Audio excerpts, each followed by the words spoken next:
अन्नपूर्णा सदापूर्णा शंकर प्राण वल्लभे ज्ञान वैराग्य सिद्ध्यर्थे भिक्षाम देहि जय पार्वती।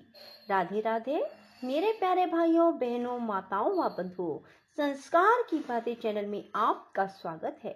बंधुओं, आज शुक्रवार का दिन मैं आपको सुनाने जा रही हूँ अन्नपूर्णा व्रत कथा। बंधुओं, यदि आपने हमारे YouTube चैनल संस्कार की बातें को अब तक सब्सक्राइब नहीं किया तो जरूर करें और बेल आइकन दबाना ना भूलें ताकि आपको हमारी आने वाली सभी वीडियोस की जानकारी सबसे पहले हो सके। बंधुओं, वीडियो को पूरी सुनने के बाद कमेंट बॉक्स में जय अन्नपूर्णा माता लिखना बिल्कुल ना भूलें। बोलो अन्नपूर्णा माता की जय हो। एक समय की बात है, काशी निवासी धनंजय की पत्नी का नाम सुलक्षणा था। उसे अन्य सब सुख प्राप्त थे, केवल निर्धनता ही उसके दुख का कारण थी। यह दुख उसे हर समय सताता था। एक दिन सुलक्षणा अपने पति से बोली, स्वामी, आप कुछ उद्यम करो तो काम चले, इस प्रकार कब तक काम चलेगा। सुलक्षणा की बात धनंजय के मन में बैठ गई और वह उसी दिन विश्वनाथ शंकर जी को प्रसन्न करने के लिए बैठ गया और कहने लगा, हे देवादिदेव विश्वेश्वर, मुझे पूजा पाठ कुछ नहीं आता, केवल तुम्हारे भरोसे बैठा हूँ। इतनी विनती करके वह 2-3 दिन भूखा प्यासा बैठा रहा। यह देखकर भगवान शंकर ने उसके कान में अन्नपूर्णा अन्नपूर्णा अन्नपूर्णा इस प्रकार 3 बार कहा। यह कौन क्या कह गया, इसी सोच में धनंजय पड़ गया कि मंदिर से आते हुए ब्राह्मणों को देखकर पूछने लगा, पंडित जी, अन्नपूर्णा कौन है। ब्राह्मणों ने कहा, तू अन्न छोड़ बैठा है, सो तुझे अन्न की ही बात सूझती है। जा, घर जाकर अन्न ग्रहण कर। धनंजय घर गया, स्त्री से सारी बात कही। वह बोली, नाथ, चिंता मत करो, स्वयं शंकर जी ने यह मंत्र दिया है, वे स्वयं ही इसका खुलासा भी करेंगे। आप फिर जाकर उनकी आराधना करो। धनंजय फिर जैसे के तैसा पूजा में बैठ गया।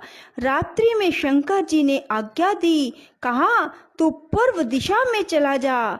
वह अन्नपूर्णा का नाम जपता जाता, रास्ते में फल खाता जाता, झरनों का पानी पीता जाता। इस प्रकार कितने ही दिनों तक चलता गया। वहां उसे चांदी सी चमकती वन की शोभा देखने में आई, सुंदर सरोवर देखने में आया।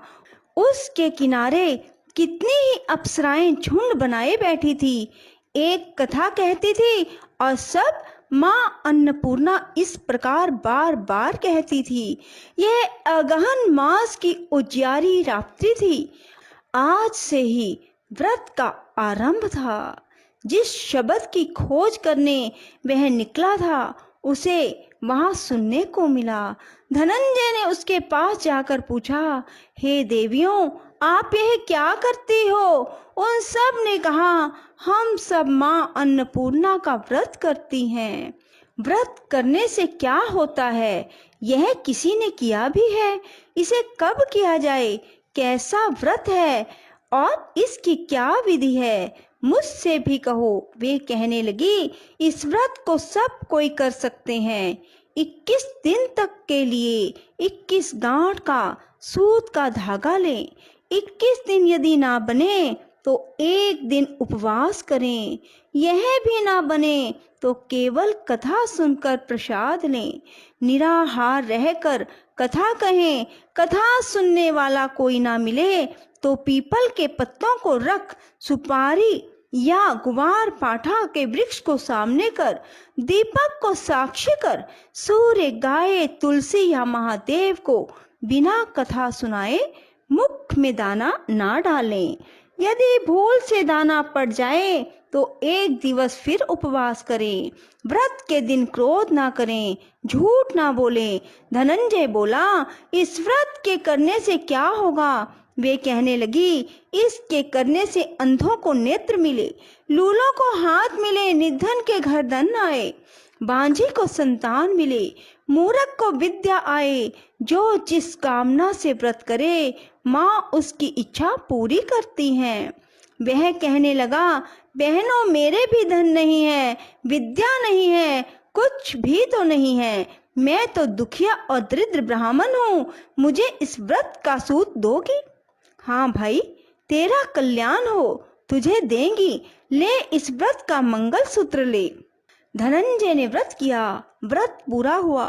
तभी सरोवर में से 21 खंड की स्वर्ण सीढ़ी हीरा मोती जड़ी हुई प्रकट हुई। धनंजय जय अन्नपूर्णा कहता जाता इस प्रकार कितनी ही सीढ़ियां उतर गया। क्या देखता है, करोड़ों सूर्यों के समान अन्नपूर्णा का मंदिर है। उसके सामने स्वर्ण सिंहासन पर माता अन्नपूर्णा विराजमान है। सामने भिक्षा हेतु भगवान शंकर खड़े हैं। देवंगनाएं चवर डुलाती हैं, कितने ही हथियार बांधे पहरा देती हैं। धनंजय दौड़कर जगदम्बा के चरणों में गिर गया। देवी उसके मन का क्लेश जान गई। धनंजय कहने लगा, माता आप तो अंतर्यामिनी हो, आपको अपनी दशा क्या बताऊं। माता बोली, तूने मेरा व्रत किया है, जा संसार तेरा सत्कार करेगा। माता ने धनंजय की जीवा पर बीज मंत्र लिख दिया। अब तो उसके रोम रोम में विद्या प्रकट हो गई। इतने में क्या देखता है, काशी विश्वनाथ के मंदिर में खड़ा है। माँ का वरदान ले धनंजय घर आया। सुलक्षणा से सब बात कही। माता जी की कृपा से उसके घर में संपत्ति उमड़ने लगी। छोटा सा घर बहुत बड़ा गिना जाने लगा। जैसे शहद के छत्ते में मक्खियां जमा होती हैं, उसी प्रकार अनेक सगे संबंधी आकर उसकी बड़ाई करने लगे। कहने लगे, इतना धन और इतना बड़ा घर, सुंदर संतान नहीं तो इस कमाई का भोग कौन करेगा। सुलक्षणा से संतान नहीं, इसलिए तुम दूसरा विवाह करो। अनिच्छा होते हुए भी धनंजय को दूसरा विवाह करना पड़ा और सती सुलक्षणा को सोच का दुख उठाना पड़ा। इस प्रकार दिन बीतते गए। फिर अगहन मास आया। नए बंधन से बंधे पति से सुलक्षणा ने कहलवाया कि हम व्रत के प्रभाव से सुखी हुए हैं, इस कारण यह व्रत छोड़ना नहीं चाहिए। यह माता जी का प्रताप है जो हम इतने संपन्न और सुखी हुए हैं। सुलक्षणा की बात सुन धनंजय उसके यहाँ आया और व्रत में बैठ गया। नई बहू को इस व्रत की खबर नहीं थी। वह धनंजय के आने की राह देख रही थी। दिन बीतते गए। व्रत पूरे होने में 3 दिवस बाकी थे कि नई बहू को खबर मिली। उसके मन में ईर्ष्या की ज्वाला दहक रही थी। सुलक्षणा के घर आ पहुंची और उसने वहां भगदड़ मचा दी। वह धनंजय को अपने साथ ले गई। नए घर में धनंजय को थोड़ी देर के लिए निद्रा ने आ दबाया। इसी समय नई बहू ने उसके व्रत का सूत तोड़कर आग में फेंक दिया। अब तो माता जी का कोप जाग गया। घर में अकस्मात आग लग गई। सब कुछ जलकर राख हो गया। सुलक्षणा जान गई और पति को फिर अपने घर ले आई।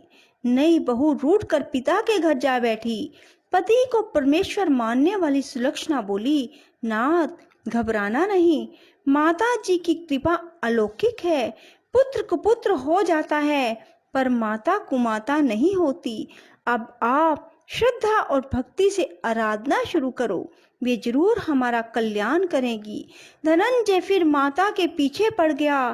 फिर वही सरोवर सीढ़ी प्रकट हुई, उसमें माँ अन्नपूर्णा कहकर उतर गया। वहां जा माँ जी के चरणों में रुदन करने लगा। माता प्रसन्न हो बोली, यह मेरी स्वर्ण की मूर्ति ले, इसकी पूजा करना, तू फिर सुखी हो जाएगा। जा, तुझे मेरा आशीर्वाद है। तेरी स्त्री सुलक्षणा ने श्रद्धा से मेरा व्रत किया है, उसे मैंने पुत्र दिया। धनंजय ने आंखें खोली तो खुद को काशी विश्वनाथ के मंदिर में खड़ा पाया। वहां से फिर उसी प्रकार घर को आया। इधर सुलक्षणा के दिन चढ़े और महीने पूरे होते ही पुत्र का जन्म हुआ। गांव में आश्चर्य की लहर दौड़ गई, मान्यता आने लगी। इस प्रकार उसी गांव के निसंतान सेठ के पुत्र होने पर उसने माता अन्नपूर्णा का मंदिर बनवा दिया। उसमें माताजी धूमधाम से पधारी, यज्ञ किया और धनंजय को मंदिर के आचार्य का पद दे दिया। जीविका के लिए मंदिर की दक्षिणा और रहने के लिए बड़ा सुंदर भवन बनवा दिया। धनंजय स्त्री पुत्र सहित वहां रहने लगा। माता जी के चढ़ावे में भरपूर आमदनी होने लगी। उधर नई बहू के पिता के घर डाका पड़ा, सब लुट गया। वे भीख मांगकर पेट भरने लगे। सुलक्षणा ने यह सुना तो उन्हें बुला भेजा और अलग घर में रख दिया और उसके अन्न वस्त्र का प्रबंध किया। धनंजय, सुलक्षणा और उसका पुत्र माता जी की कृपा से आनंद से रहने लगे। माता जी ने जैसे इनके भंडार भरे वैसे सबके भंडार भरे। राधे राधे, जय श्री कृष्णा। बंधुओं, यदि आपको हमारी वीडियो पसंद आए तो इसे लाइक करें और शेयर भी जरूर करें। धन्यवाद।